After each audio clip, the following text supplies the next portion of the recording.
Football খেলা দেখা এবং কোনো দলকে সমর্থন করা যাবে কি না। প্রথমত, যত বড় পর্যায়ের ফুটবলের আসর হোক, এগুলোতে জুয়া থাকে।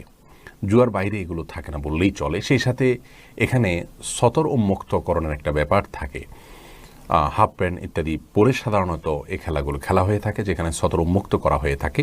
সেই সাথে নারী পুরুষের অবাধ মেলামেশার বিষয়টি থাকে এবং গান বাদ্যযন্ত্রের ব্যবহার তো আবশ্যিকভাবে থাকে। সেই সাথে সময়কে নষ্ট করা হয়। সবচেয়ে বড় বিষয় হলো ইমানদারের যে ইমানি চেতনা, সেটা নষ্ট হয় এবং সময় অপচয় হয়, সময় নষ্ট হয়।